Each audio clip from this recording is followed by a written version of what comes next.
Hello student. अब हमें इसमें नेक्स्ट टॉपिक पढ़ना है प्रकाश का अपवर्तन। इससे पहले मैंने प्रकाश का परावर्तन पढ़ा दिया है और उसके बहुत सारी चीज़ें इसमें यूज होगी। तो अगर आपने वो वाला वीडियो देख लिया है तो ये वाला आपको पढ़ने में टॉपिक आसानी होगी। मैंने पिछले वीडियो में बोला था कि परावर्तन के बाद मैं इस वीडियो में जो भी पढ़ा रहा हूँ इसमें बोला था कि मैं परावर्तन का एक्सरसाइज कराऊंगा, लेकिन पहले इस चैप्टर में भी प्रकाश का अपवर्तन तथा लेंस दोनों दिया है। तो पहले हम लोग अपवर्तन और लेंस पढ़ लेंगे, फिर तीनों टॉपिक का हम लोग एक्सरसाइज करेंगे। ठीक है, तो देखते हैं प्रकाश का अपवर्तन। तो प्रकाश का अपवर्तन होता क्या है? तो हमें पता है कि प्रकाश एक किसी समांग माध्यम जैसे वायु हुआ, जल हुआ, कांच हुआ, तो एक किसी समांग माध्यम में अगर माध्यम एक ही है तो उसमें सीधी रेखा में गमन करता है। लेकिन जब वही प्रकाश एक माध्यम से दूसरे माध्यम में जाता है, जाता है तो वह अपने पथ से विचलित हो जाता है। यानी वह जिस पहले माध्यम में जिस दिशा में जा रहा था उस दिशा में दूसरे माध्यम में जाते समय उस दिशा में न जाकर थोड़ा सा अपने दिशा से विचलित हो जाता है, उससे अन्य दिशा में जाने लगता है। प्रकाश की इसी घटना को हम लोग अपवर्तन कहते हैं। जैसे में देख लीजिए यहाँ पर, इससे ये मैंने कोई ऊपर माध्यम दूसरा है वायु मैंने मान लिया और नीचे मैंने कोई दूसरा माध्यम मान लिया। जैसे मान लिया ये माध्यम है कांच। ठीक, ये माध्यम एक हो गया, ये माध्यम दो हो गया, और यहाँ पर एक और मान रहा है, यहाँ पर ऊपर कोई एक माध्यम मान ले रहा कांची को।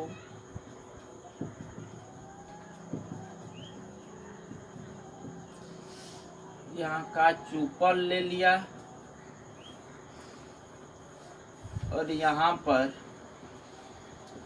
वायु को नीचे ले लिया। ठीक, यहाँ से एक नॉर्मल ऐसे खींच दिया। अभिलंब ये डॉटेड पॉइंट से है, हालांकि ऐसा होता नहीं इसीलिए डॉटेड पॉइंट से। और यहाँ से एक रे आ रही है, ऐसे आपतित हो रही है, इसे बोलते हैं आपतित रे, इंसिडेंट रे। तो यहाँ से पड़ेगी तो ये इसे बोलते हैं आपतन बिंदु। जहाँ पर एक पड़ती है रे दूसरे माध्यम पर वहीं बोलते हैं इसे आपतित बिंदु। ये अपने दिशा में ऐसे ही सीधा न निकलकर यहाँ से थोड़ा सा विचलित हो जाएगी, या तो ऐसे चली जाएगी या यहाँ से ऐसे आ रही है रे आपतित किरण, तो यहाँ से ऐसे इधर ना आकर इधर चली जाएगी। ठीक, तो पहले हम लोग ये जान लेते हैं, इसे बोलते हैं हम लोग आपतित किरण, इंसिडेंट रे। इसे बोलते हैं रिफ्रैक्टेड रे, अपवर्तित किरण।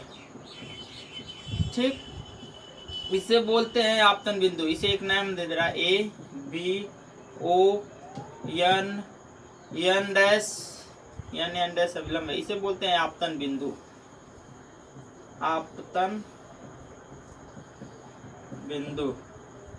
ठीक, और इसे बोलते हैं अभिलंब।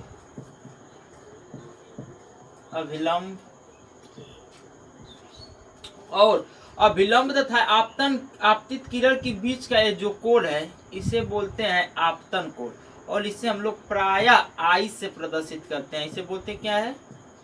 आपतन कोण। ठीक, ये हो गया इंसिडेंट एंगल। एंड ये जो अभिलंब और अपवर्तित किरण से जो कोण बनता है उसे बोलते हैं अपवर्तन कोण। इसे हम लोग आज से प्रदर्शित करेंगे। अपवर्तन कोण। ठीक, तो यहाँ पर हमें दिख रहा है कि जब प्रकाश की किरण, जो आपतित किरण है, वह दूसरे माध्यम में जब आ रही है तो वह आपतित किरण के सापेक्ष अभिलंब के तरफ झुक जा रही है, जबकि दूसरे वाला चित्र में हमें दिखाई दे रहा है कि जो आपतित किरण है दूसरे माध्यम में आने के बाद वह आपतित किरण के सापेक्ष अभिलंब से दूर हट जा रही है।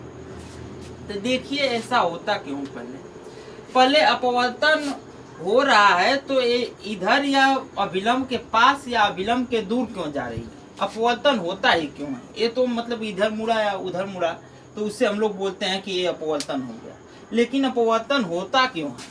तो देखिए हमें पता है कि प्रकाश प्रत्येक माध्यम में अलग अलग चाल से गमन करता है। जैसे वायु में प्रकाश की चाल कुछ अलग है, लेकिन वही जब प्रकाश जल में चलने लगे तो उसका चाल कुछ अलग हो जाएगा। वैसे ही कांच में चलने लगे, पारदर्शी माध्यम होना चाहिए जिसमें प्रकाश चल सके, तो उसमें कुछ चाल अलग हो जाएगा।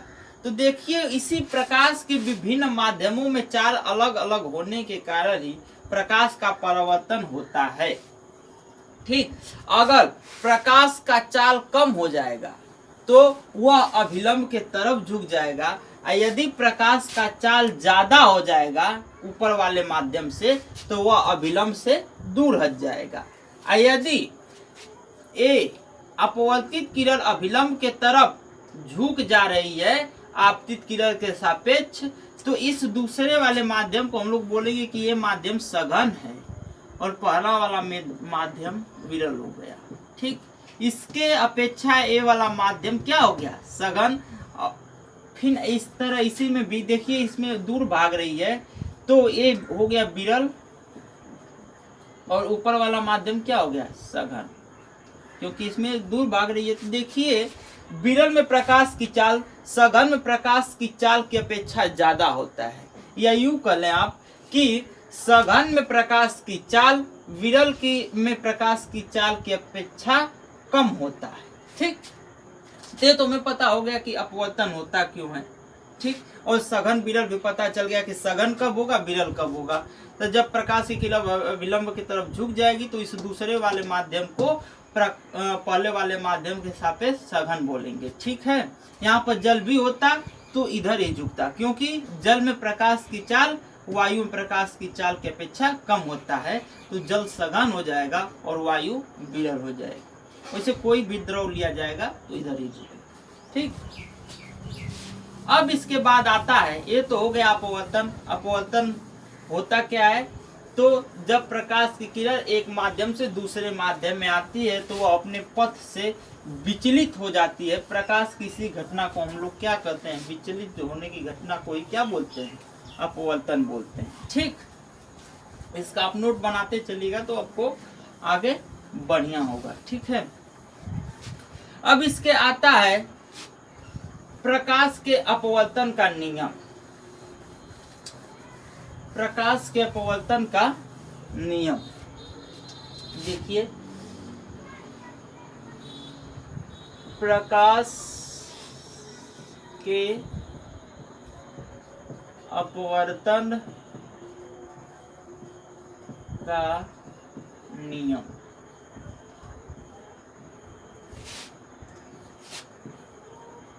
Laws of refraction of light. तो देखिए प्रकाश के अपवर्तन का नियम होता क्या है। इससे पहले जब मैंने पढ़ाया था आप लोगों को प्रकाश का परावर्तन, तो उसमें बताया था कि प्रकाश के परावर्तन का 2 नियम होता है। उसी प्रकाश के अपवर्तन का भी 2 नियम होता है। ठीक, इसका पहला नियम होता है कि देखिए यहाँ पर कोई एक पहले ऐसे बना दे रहा, मान लीजिए ये विलंब है, ये वायु हो गया, माध्यम 1 है, ये माध्यम 2 है, जल ले लिया कोई भी, यहाँ पर वाटर ले लिया जल, यहाँ पर एयर हो गया वायु। ठीक, यहाँ पर कोई ऐसे प्रकाश की किरण आपतित किरण है आ रही है, तो अपवर्तन के पश्चात ऐसे हो जाएगी, तो ये देखिए, इसे बोलते हैं आपतन बिंदु, इसे बोलते हैं आपतित किरण, इसे बोलते हैं अपवर्तित किरण, ठीक। और इसे बोलते हैं आपतन कोण, इसे बोलते हैं अपवर्तन कोण, ठीक। तो देखिए इसका पहला नियम है आपतित किरण, अपवर्तित किरण तथा आपतन बिंदु पर अभिलंब। ये देखिए जो अभिलंब है एन डैश, ए आपतन बिंदु हुआ ए हुआ बी, अपवर्तित किरण ए बी और ए ले लिए ओ, ठीक। तो आपतित किरण, अपवर्तित किरण तथा आपतन बिंदु पर अभिलंब तीनों एक ही तल में होते हैं। देखिए यहाँ व्हाइट बोर्ड के तल में है, ठीक। तो आपतित किरण, अपवर्तित किरण तथा आपतन बिंदु पर अभिलंब तीनों एक ही तल में होते हैं, ठीक। अब इसके बाद सेकेंड नियम आता है, सेकेंड रूल आता है इसका कि दो माध्यमों के लिए तथा एक ही रंग के प्रकाश के लिए, ठीक है, एक ही रंग का प्रकाश होना चाहिए, ये जरूरी है, क्योंकि अलग अलग रंग के प्रकाश के लिए उसका अपवर्तनांक अलग अलग होता है, ठीक है। तो यहाँ पर दो माध्यम के लिए एक ही रंग के प्रकाश के लिए आपतन कोण की जा, आपतन कोण की जा मीन साइन, तथा अपवर्तन कोण की जा, अपवर्तन कोण की जा का अनुपात नियत रहता है। देखिए बोल रहा हूँ फिर से कि दो माध्यमों के लिए तथा एक ही रंग के प्रकाश के लिए आपतन कोण की जा तथा अपवर्तन कोण की जा का अनुपात नियत रहता है। मान लीजिए आपतन कोण आई है, आपतन कोण आई हो गया और अपवर्तन कोण, अपवर्तन कोण आर हो गया। तो मैंने बोला है कि आपतन कोण की जा यानी sine I by sine R, आपतन कोण की जा तथा अपवर्तन कोण की जा का अनुपात हो गया है। बोला है कि नियतांक होता है, नियतांक का मतलब कुछ वैल्यू आएगी, ठीक। क्या होता है? नियतांक होता है, नियतांक। इससे ही हम लोग बोलते हैं स्नेल्स लॉ, स्नेल का नियम, स्नेल्स लॉ, स्नेल का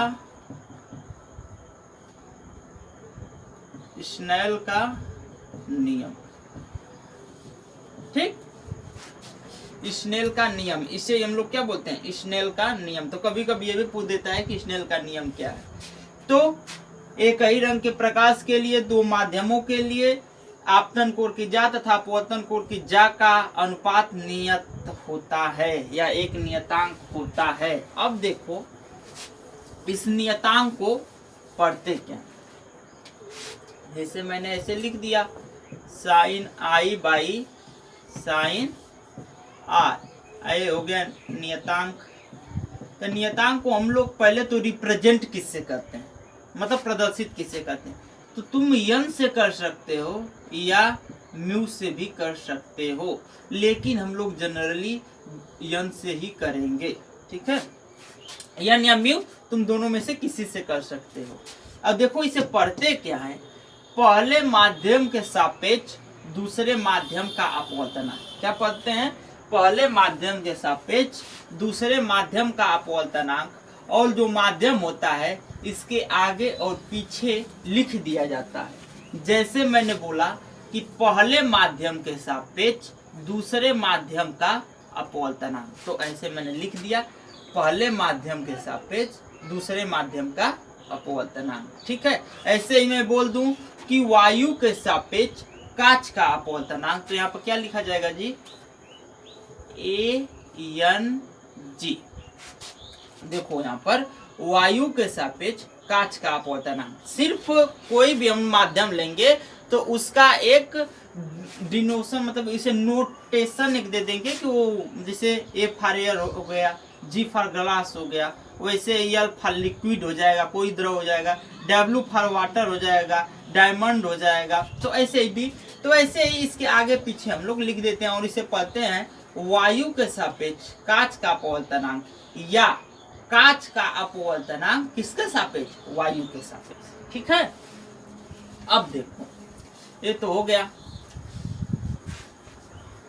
इसके दोनों नियम बता दिया। पहला नियम था आपतित किरण, अपवर्तित किरण तथा आपतन बिंदु पर अभिलंब तीनों एक ही तल में होते हैं। और दूसरा नियम था कि किन्हीं दो माध्यमों के लिए एक ही रंग के प्रकाश के लिए आपतन कोण की जा तथा अपवर्तन कोण की जा का अनुपात नियतांक होता है।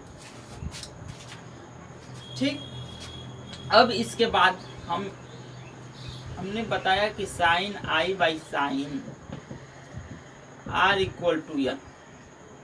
ठीक, अब मैं यहाँ पर ऐसे तिरछा न गिरा कर, देखो अपवर्तन तभी होगा जब प्रकाश की किरण तिरछी गिरेगी।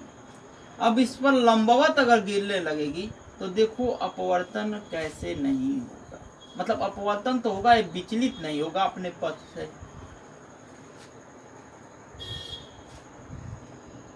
देखो ये तो जल है ये, ठीक, ये कोई ऐसे है नॉर्मल अभिलंब। ठीक, अब मैं इसी पर एक ऐसे रे गुजार दूं। ठीक, इसी पर एक आपतित, इसके लंबवत, इस पृष्ठ के लंबवत ही एक ऐसे आपतित किरण डाल दूं। तो देखो आपतित किरण अगर इस पर ऐसे डाल दूंगा, इसी पर अभिलंब है और इसी पर आपतित किरण रहते, इन दोनों के बीच कोण कितना होगा जी, 0 अंश। जैसे यहाँ पर ऐसे बनेगा तो फिर ऐसे मान जाओ आपतित किरण ऐसे ऐसे करते लाया और एक बार ऐसे कर दिया इसी पर, तो क्या हो जाएगा, कोण घट जाएगा, घटते घटते 0 अंश हो जाएगा। तो यहाँ पर आई का मान क्या हो जाएगा, आई का मान 0 अंश हो जाएगा। तो यहाँ पर बताओ मैं इसे ऐसे लिख सकता हूँ क्या, sine I equal to N sine R. ठीक, साइन यहाँ पर आई बराबर 0 लिखा हूं, तो यहाँ पर साइन 0 अंश कितना होगा, 0 होता है। तो यहाँ पर 0 बराबर एन साइन आर ऐसे लिख सकता हूं। देखो इसमें एन तो 0 हो नहीं सकता क्योंकि ये अपवर्तनांक है, किसी का भी अपवर्तनांक कुछ तो कुछ होगा ही ना जी, होगा कि नहीं होगा, होगा ही। तब देखो ये तो 0 हो नहीं सकता, इसका मतलब कि ये 0 रहा होगा और इसमें इसका मल्टीप्लाई हो गया होगा तो ये 0 आ गया होगा। तो यहाँ पर ये 0 कब होगा, जब r की वैल्यू कितना होगी जी, r की वैल्यू होगा 0 अंश। तो यहाँ पर साइन 0 अंश क्या हो जाएगा, 0। तो यहाँ पर देखो 0 इक्वल टू एन 0 कर दूंगा तो ये 0 इक्वल टू 0 हो जाएगा जी। तो इसका मतलब क्या हुआ कि देखो यहाँ आर भी क्या आ रहा है, 0, यानी जो ऐसे ऐसे जा रहा था, ऐसे ऐसे जो कोण बन रहा था वो भी अब नहीं बनेगा, क्या होगा जी, ऐसे ही निकल जाएगा। तो देखो यहाँ से एक ये बहुत ही इम्पोर्टेंट हमें चीज निकल कर आई कि जब प्रकाश की किरण जो आपतित किरण है उससे पृष्ठ पर लंबवत डालें तो वह बिना विचलित हुए ही निकल जाएगी। ठीक है, वह बिना विचलित हुए ही निकल जाएगी। तो यहाँ से जब प्रकाश की किरण आपतित किरण पृष्ठ पर हम लंबवत डालते हैं तो वह बिना विचलित हुए ही निकल आती है। ठीक, सीधी निकल जाएगी। अब तो ए हो गया। अब इसके बाद हमें इस चैप्टर में पढ़ना है अपवर्तनांक का प्रकाश की चाल से संबंध, अपवर्तनांक का प्रकाश की चाल से संबंध।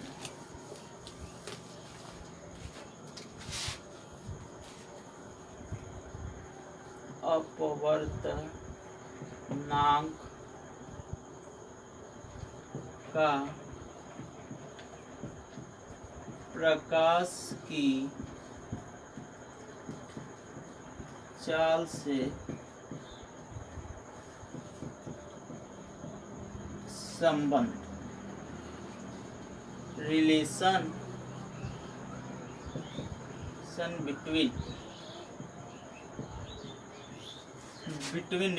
between refraction refraction index and speed of light,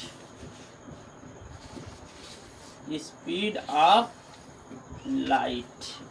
ठीक, अब इसमें हम लोग को पढ़ना है अपवर्तनांक का प्रकाश की चाल से संबंध, relation between refraction index and speed of light.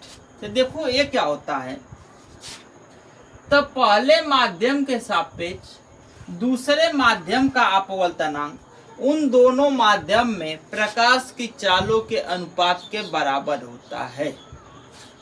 ठीक है, पहले माध्यम के सापेक्ष दूसरे माध्यम का अपवर्तनांक उन दोनों माध्यमों में प्रकाश की चालों के अनुपात के बराबर होता है। देखो कैसे, जैसे ए ले लिया मैंने, पहला ले लिया कि वायु के सापेक्ष कांच का अपवर्तनांक, तो ठीक है, तो इसमें क्या होगा, वायु में प्रकाश की चाल, वायु में प्रकाश की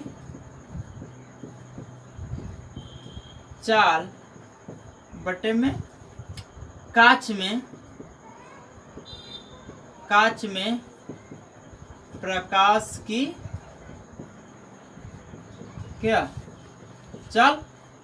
तो देखो ये क्या हुआ, अगर ऐसे बोल दिया, अगर प्रकाश की चाल दे दिया और पूछा कि वायु के सापेक्ष कांच का अपवर्तनांक, तो क्या होगा, वायु में प्रकाश की चाल बाई कांच में प्रकाश की चाल। या मुझे ऐसे नहीं लिखना है, तो इसे मैं नोटेशन एक दे रहा है, जिसे वायु में प्रकाश की चाल को हम लोग किसे डिनोट करते हैं, सी से, एंड कांच में प्रकाश की चाल को हम ऐसे वी से वी जी, यहाँ पर लिख दिया कांच। कोई भी माध्यम रहेगा, यहाँ पर माध्यम का नोटेशन दे देना। ठीक, तो यहाँ पर मैं इसे ऐसे भी लिख सकता हूँ, A N G equal to, ये सब न लिखकर सी भी जी।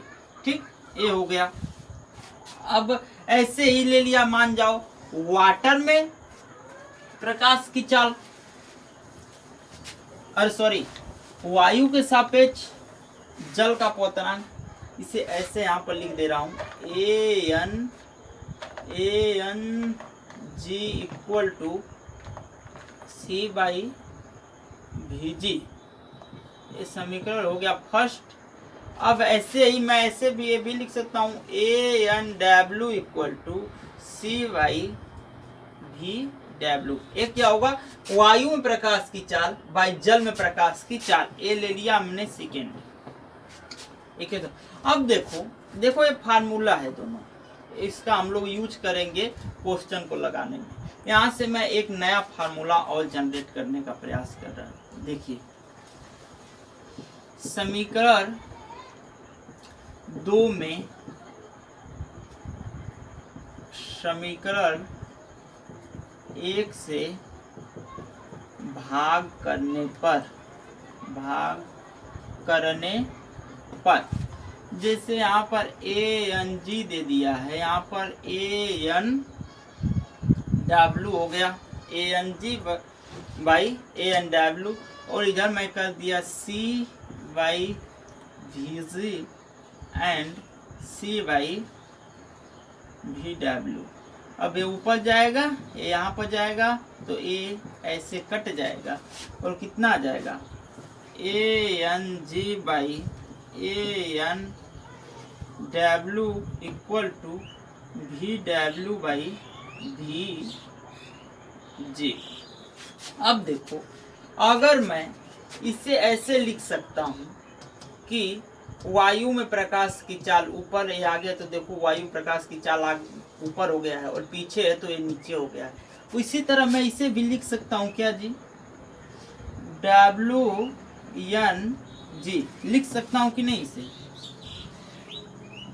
देखो क्या हुआ, अब यहाँ पर हुआ जल के सापेक्ष कांच का अपवर्तनांक। ठीक, तो यहाँ पर देखो जल में प्रकाश की चाल बाई कांच में प्रकाश की चाल। तो देखो यहाँ पर एक मिनट, मार्कर में थोड़ी सी स्याही, देखो अब यहाँ से मैंने बताया कि भी डब्ल्यू बाई भी जी, इसमें क्या मतलब हुआ कि जल में प्रकाश की चाल बटा कांच में प्रकाश की चाल। तो इसमें हुए जल के सापेक्ष कांच का अपवर्तनांक। यहीं पर मैंने एक हटाया ना जी, यहाँ पर देखो आप बोल सकते हो Vg बाई CV/W। ते क्या है, तो दो माध्यमों का वायु के सापेक्ष अपवर्तनांक। देखो दो माध्यमों का वायु के सापेक्ष अपवर्तनांक उन माध्यमों में प्रकाश की चालों के अनुपात का व्युत्क्रम होता है। यहाँ पर दिख रहा है कि नहीं, दो माध्यमों का वायु के सापेक्ष अपवर्तनांक उन माध्यमों में वायु के चालों के अनुपात का क्या होता है, व्युत्क्रम होता है। तो यहाँ से हमें एक और फार्मूला ऐसे मिला कि अगर मैं VNG ऐसे लिख दिया तो उसे ANG बाई ANW भी लिख सकता हूँ, और यही बराबर ऐसे भी लिख सकता हूँ VW बाई VG। देखो ये भी एक फार्मूला हम लोग को मिल गया, वायु के सापेक्ष अपवर्तनांक में और प्रकाश की चाल में भी। ठीक, तो इसे नोट कर लो। फिर इसके बाद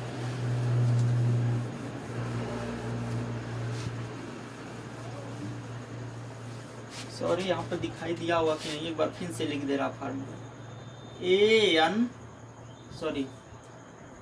WNG बराबर लिखा था यहाँ पर ANG बाई ANW एंड यही बराबर था VW एंड VG के।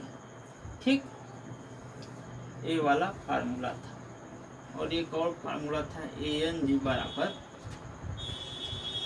C by VG।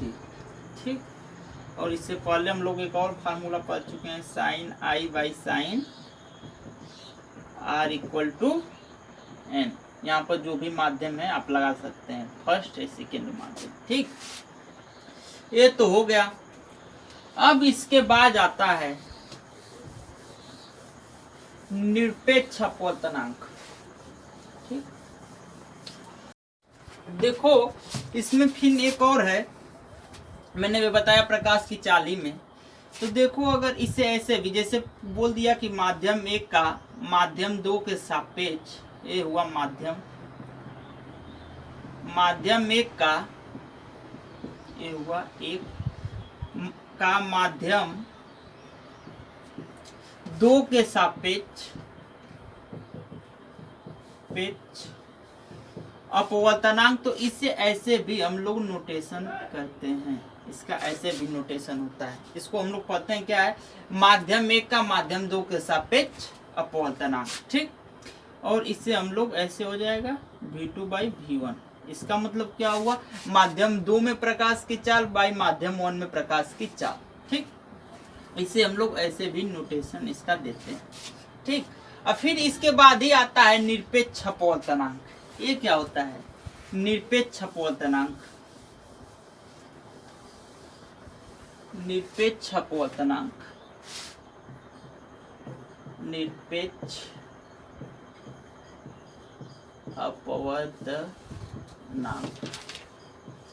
निरपेक्ष अपवर्तनांक क्या होता है, तो देखो जब भी किसी पदार्थ का जैसे जल हुआ, कांच हुआ, उसका हम लोग अपवर्तनांक अगर वायु के सापेक्ष या निर्वात के सापेक्ष लेते हैं तो उसे हम लोग बोलते हैं निरपेक्ष अपवर्तनांक। और वहाँ पर हम लोग को बोलने की जरूरत नहीं होती कि नहीं हमें वायु के सापेक्ष कांच का अपवर्तनांक या वायु के सापेक्ष जल का अपवर्तनांक।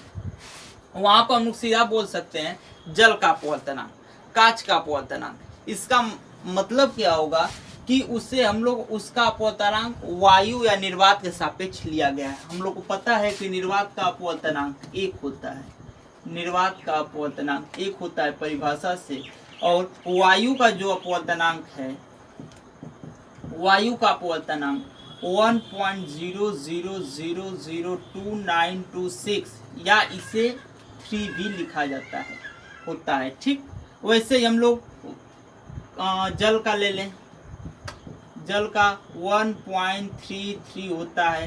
बर्फ का ले लें अगर तो कितना होता है 1.31 होता है। बेंजीन का ले लें, बेंजीन, तो बेंजीन का 1.50 होता है। क्राउन कांच का ले लें, क्राउन कांच का, तो उसका 1.52 होता है। ठीक। खनिज, खनिज नमक का ले लें तो उसका कितना होता है 1.54। वैसे अगर हीरा का ले लें हम लोग तो इसका होता है 2.42। तो एक बात हमेशा ध्यान रखना, जैसे अगर हम लोग कोई भी सवाल लगाएंगे, क्वेश्चन लगाएंगे और वायु के सापेक्ष अपवर्तनांक लेंगे तो इसे हम लोग जनरली 1 मान लेते हैं। ठीक। निर्वात या वायु कोई भी अगर लिया जाएगा तो अगर वायु का 1.00003 होता है, लेकिन क्वेश्चन में हम लोग इसके जनरली 1 मान लेते हैं, तो वायु अथवा कांच का अपवर्तनांक सबसे कम होता है, जबकि हीरे का अपवर्तनांक सबसे ज्यादा होता है। ठीक है। वायु या निर्वात का अपवर्तनांक सबसे कम तथा हीरे का अपवर्तनांक सबसे ज्यादा होता है। तो निरपेक्ष अपवर्तनांक क्या होता है, जैसे यहाँ पर इसे नोटेशन पहले कैसे देते हैं, मान जाओ कि ये माध्यम 2 है, अगर ऐसे लिख दिया इसका मतलब क्या होगा C/V2। इसका मतलब वायु के सापेक्ष ये जो माध्यम दूसरा है इसका अपवर्तनांक, या माध्यम में इसे लिखना चाहूँ तो इसे यहाँ पर यम लिखूंगा, तो यम का क्या होगा माध्यम का अपवर्तनांक, यहाँ पर भी है। तो इसे हम लोग सीधा निरपेक्ष अपवर्तनांक न बोलकर क्या बोलते हैं, अपवर्तनांक ही बोलते हैं। जैसे यहाँ पर माध्यम का अपवर्तनांक, जल का अपवर्तनांक, कांच का अपवर्तनांक, ऐसे ही। तो इसका नोटेशन ऐसे होता है या नियम, अगर कोई माध्यम है तो वहाँ पर माध्यम, जैसे कांच का अपवर्तनांक हो जाता है Ng हो जाएगा, यहाँ पर Vg हो जाएगा। ठीक। तो ये तो हो गया अपवर्तनांक, इसे याद कर लीजिए, आपको आगे चलकर बहुत काम करेगा, और बुक में भी दिया है, आप उसे भी याद कर सकते हैं। ठीक। ये तो हो गया निरपेक्ष अपवर्तनांक। इसमें एक नोट पॉइंट है, उसे आप नोट कर लीजिए।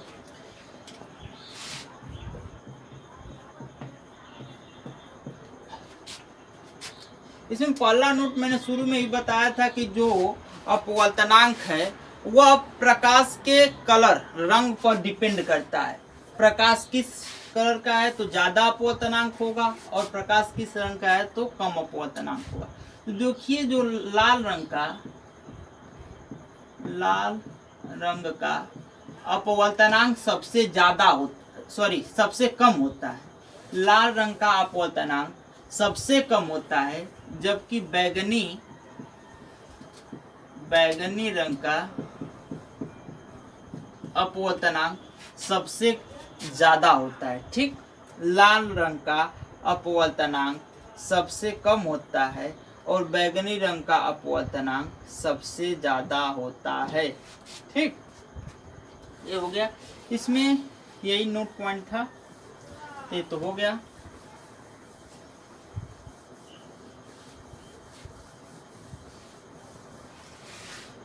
अब हम लोग इसके आगे टॉपिक है जो वो है लेंस, और लेंस हम लोग अगले वाले वीडियो में पढ़ेंगे। आज के लिए इतना ही, अब हम लोग मिलते हैं कल। धन्यवाद।